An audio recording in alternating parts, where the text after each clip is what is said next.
as we go forward here, we got just a few more things to get on to. We're finally on to Noodle Arena. Got 2 rounds of this. It's going to be a great time.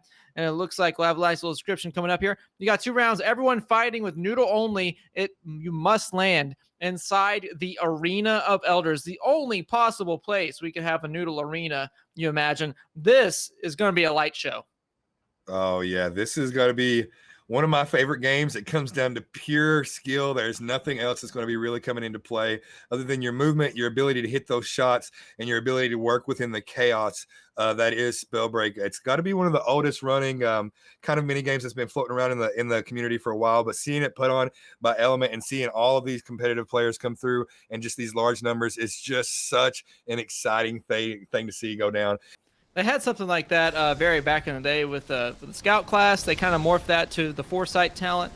So definitely something to be looked forward to. Speaking of that cover you're talking about earlier, though, it's like Kill has found it all out here. Oh, yeah. Look at the hands coming out. That's one thing I hope they never change. I better see that hand there forever until time immemorial. Do we have Kill just coming out here, rocking Stone Shaper for that extra little bit of shield. So very, very nicely done. Very, very nice. Well thought out. And look at this talent build. Exactly what I told you. We got Focus Mana, Scavenging. We got Recovery. And just one more target to go. That's going to be Love Dodo going down. And look at the light show coming out. Everybody's showing up here. We got Soft. We got Dark Breakers. We got Soft again. We got Megaverse. Just all the action coming out. All the purple. Let's go. I want to see some more purple. Kill doing a great job. Look at all this cover. He literally has full shield, full health. He's not going anywhere. Yeah, he dropped down in that spot early on, and like I said, I told you guys there was places here that people were going to fight for and fight over. Unfortunately, nobody fought for this area whatsoever. Kill was able to just drop down, not only have cover from damage, but completely take no spotlight on him. Nobody was even thinking about him. He was just doing damage from the outside, and now goes into this final fight with full armor, full HP, and an opponent that's very low. But I got to say, I am already impressed with this opponent. I think that might be Megaverse. That is Megaverse. The Kill takes the dub. Megaverse answering back really, really well there. Going into that fight at a disadvantage, but Kill dropping in that area. Everybody let it happen, and he just completely took advantage. 6 exiles. And the Stone Shaper class for that armor, OSK. For sure, man. That was quick.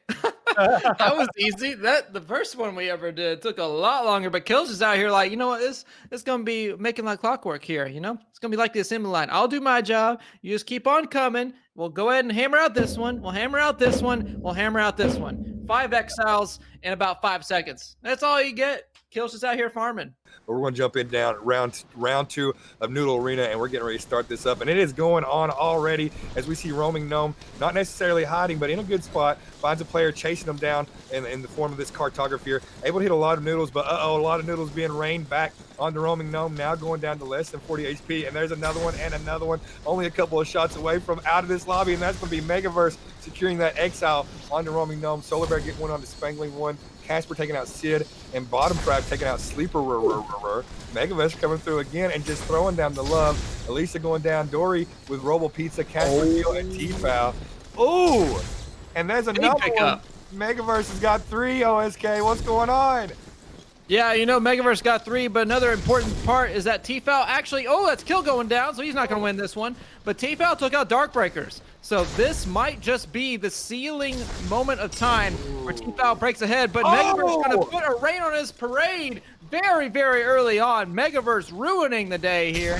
And now looking to ruin this one. Bottom Frag going to be taken out. That's 6 exiles already. Megaverse having to say, hey, all of you teaming up on me. Get away, man. That's another one.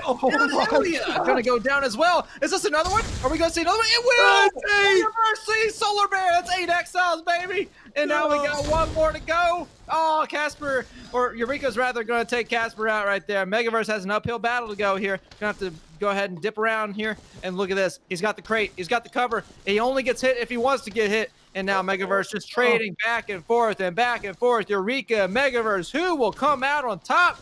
It's just back and forth, Timmy. 1 more, 2 more. Let's get 3. Let's get 4. Let's get more. There's a little bit of crouch cancel, a little bit of confidence coming out. Megaverse using the focus mana, though, making up a bit of ground. There it is. Megaverse taking him out. 9 exiles. That's going to be the end of the event, ladies and gentlemen. Megaverse with 9 exiles. What a day. What an absolute. And what I think that was a challenge accepted. Did he hide? Up until the very end, he only looked for some cover. He was out in the open. He was in the middle. Just like you Megaverse, said. Just like you respect. said. You did it. You Respect. came Big through. Oh respect. my gosh. The Big respect. scavenging, the stone shaper. Oh, he had every tool he needed. Yeah, But Gals. yeah, you were saying here. I believe we're getting into our next little bit of events. You want to call it off? We're getting our nice little Frostborn game going on. If you guys have not checked out Frostborn Castle, this is going to be a lot of fun, a lot of nice little flicks and satisfying shots. 2 rounds of Frostborn only and landing at Banhelm Keep. If there's no Banhelm Keep portal, players will alacrity over to Banhelm Keep. So make sure you're using that Frostborn class only and only that Frostborn gauntlet. No chest at all and only potions. Score is based on damage and exiles as always, and it looks like it's going to be a lot of fun. OSK, we're going to see some people landing, try to get that high ground advantage, possibly maybe get some peaks, and it's going to be interesting to see how they go into this. Now, do I have to mention here, it is going to be it's not really going to be your traditional King of the Hill. It's still only based on damage and exile. So if you're the last one remaining, that's great. Not getting any extra points for it. You better be exiled. You better be damaging. You better be getting into the action.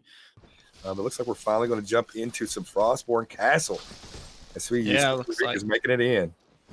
Yep, Eureka's making himself known out here, saying, hey, I'm going to take up this little flank. You're going to have to be very careful approaching me here. Now, it is going to be the Banhelm Castle area. I'm not sure if this mountain is in play. I would have to imagine it is going to be the play if it ends up being in play. We'll have to see. But you can see all these central towers right here. Going to be a bit of a danger zone. That is what everyone's going to be kind of focused on, but it is a great place to go ahead and get the command of. Looks like Eureka is starting off with this idea. Looks like we might be going ahead and getting started here. You want to see Juco go ahead and dive out, and that's a nice little shot coming out here from Eureka.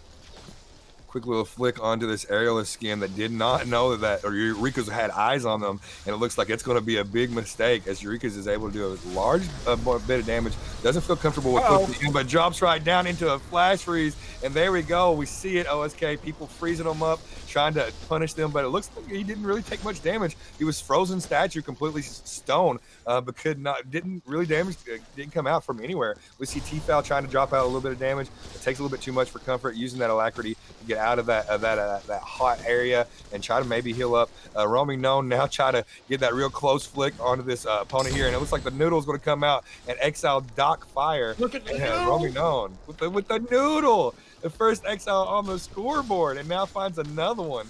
Drops down, hits the Noodle, and it looks like maybe the Noodle might be the play here. Roaming Gnome. It's only Noodles. Noodle Arena early? What? Huh? Let's see what happens. Players trying to run away. Dang. Gnome, dude, you got the money, you got the aim as well. Holy moly, look at you go! What a noodle coming out from Roaming Gnome. It's Ilya sitting down. Meanwhile, we have T-Foul picking up a nice little exile along with Dark Breakers. I saw earlier that Soth was getting into it. Man, this is opening up. Ooh, Roaming Gnome is on a mission and will not stop. One player after another. It's Noodle, it's Frostlands, and it is Roaming Gnome roaming around and really looking like a giant here. This another player getting hit by a few Noodles, manages to answer back on Roaming Gnome a little bit, but Roaming Gnome not really worried about it as he is sitting really pretty at over 80 HP. Spots a player trying to hide, but it's not going to be anywhere. Megaverse, Pickaboo, I see you. Out of the game you go. Roaming Gnome back to 100, definitely rocking that scavenging OSK with the big brain coming through and showing just how important it is to get that nice sustain from just exiling a player. Ooh, oh my goodness, he's popping off. Look at all these Noodles, man. He's not even using the frost. It's just Noodles. That's all you need. That's all you need today. Picking out a nice little bit of CC going on. He's got Harmony, though. He's not worried about it. Now one more Frost will do it, but the Noodles are just doing so well right now. And he's going to get the quick little heal off. Going to save him from getting exiled from this little player right here. But they are matching Noodle for Noodle. Got to be a little bit careful here. Got to be a little bit dangerous. That's going to be TWTV Love Dodo. Going to take that one out. Now it looks like it might just be him versus T-Foul. We'll have to see who the remaining members are. We'll see. We'll see, though. Who is it going to be? Roaming Gnome, shout out. You got me so excited. That was so fun to watch. I love to see that aggression, that nonstop action. But it looks like Love Dodo is going to be able to come in and get that exile on Nomi Run with the Noodle and go right into the face of what maybe be T-Foul there. I'm not sure. He's going to be the aerial skin. T-Foul getting an exile onto Isoloius. I'm sorry, how do I pronounce that? Isolius? Isolius? Okay, Isolius. 4 exiles now. Oh, T-Foul trying to close the gap and get on top of that, but just barely misses it. And I feel the same way, OSK. So close, let down. But looking really, really good here. 4 exiles and only 97 HP. Oh, man. Spots a player, and that's going to be the end of the round for Eureka's as T-Foul goes right back into another one, spots another gamer low, and tries to drop down to make some action happen, but not going to do it. But Noodle coming out, gets right into the face of this opponent. No flash freeze coming out. Comes out, but a little bit too high to do any damage or do any CC to T-Foul. And now T-Foul remaining on the high ground and connects again. Just shows you how important it is to stay on top of your opponent, gets that nice vantage point and a really, really easy shot. And that's going to be another one as his opponent. Oh, he got 2. Too late. What? Oh my goodness. He's landing everything out here.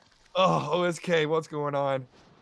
Man, I'll tell you what, T-Foul's just putting on a clinic here. If he can seal out this last little exile, get number 6 up on the board, definitely taking the lead for Frostborn Castle, man. Is there any class that this man is not good at? Like, is there any class in the world? This is ridiculous. He is just good at Spellbreak, period. End of sentence, end of discussion. Good at Spellbreak all the way around. And we see him coming down right into the face of face, eating a nice little 23 Frostlets to this player. No, man, it looks like that either did not reg or it just went right over the shoulder. I'm not sure. What am I watching? Down on the low ground, flash freeze, getting right into the face, and it looks like it's not going to be able to slow his opponent down much. Trading some Frostlances back and forth, and they are both one shot away, and they cannot connect. I'm watching a little dance going on here. Just ring around the rosy, get a little dance, and that's going to be the final punch out. That's going to be a little bit of disrespect coming out from T-Foul. But the final exile, I believe, is going to be sealed out. Looks like there's no one left. Take a quick dip, my man. You deserve it. 6 exiles on the round. What a round of Frostborn Castle. Got Romeo popping off as well as T-Foul. What a day.